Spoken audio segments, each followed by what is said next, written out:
একজন community health care provider community ক্লিনিকে বসে তার প্রত্যহ কাজের পাশাপাশি মূলত ৩ ধরনের সেবা প্রদান করে থাকেন।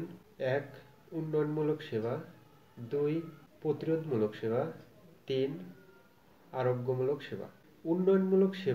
উন্নয়নমূলক সেবা প্রদানের মাধ্যমে ওই এলাকার মানুষের সুস্বাস্থ্যের অনুকূল পরিবেশ তৈরি করা। যেমন উক্ত এলাকার মানুষকে স্বাস্থ্য বিষয়ে সচেতন করে তোলা। এছাড়াও ওই এলাকার মানুষ স্বাস্থ্য বিষয়ক যে কোনো সমস্যার সম্মুখীন হলে তারা নিজেরাই যাতে সেই সমস্যার সমাধান করতে পারে সেই বিষয়ে তাদের স্বাস্থ্য বিষয়ক জ্ঞান প্রদান করা। সুষম পুষ্টিকর খাবার গ্রহণে উৎসাহ প্রদান করা।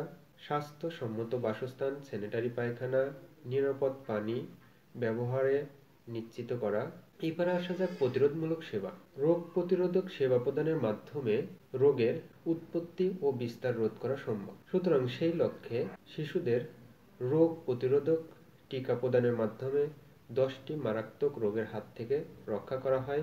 এছাড়াও গর্ভবতী মাকে টিটি টিকা প্রদানের মাধ্যমে গর্ভবতী মা ও শিশুকে ধনুষ্টঙ্কারের হাত থেকে রক্ষা করা হয় এবং 6 মাস অন্তর অন্তর শিশুদের ভিটামিন এ ক্যাপসুল খাওয়ানোর মাধ্যমে রাতকানা রোগ থেকে রক্ষা করা হয়। আরোগ্যমূলক সেবা। রোগে আক্রান্ত ব্যক্তিকে সময় মতো সঠিক চিকিৎসার ব্যবস্থা করা। যেমন ডায়রিয়ায় আক্রান্ত হলে স্যালাইন খাওয়ানো, সাধারণ সর্দি কাশ জ্বরে আক্রান্ত ব্যক্তিকে প্রাথমিক সেবা প্রদান ও পরামর্শ প্রদান করা। এছাড়াও যক্ষ্মা, উচ্চ রক্তচাপ, ডায়াবেটিস আক্রান্ত ব্যক্তিকে যথাযথ চিকিৎসার জন্য উপজেলা স্বাস্থ্য কমপ্লেক্সে রেফার করা এবং উপজেলা স্বাস্থ্য কমপ্লেক্স থেকে যক্ষ্মা, উচ্চ রক্তচাপ এবং ডায়াবেটিস রোগীকে কমিউনিটি ক্লিনিক পর্যায়ে রেফার করলে তা ফলো আপে রাখা।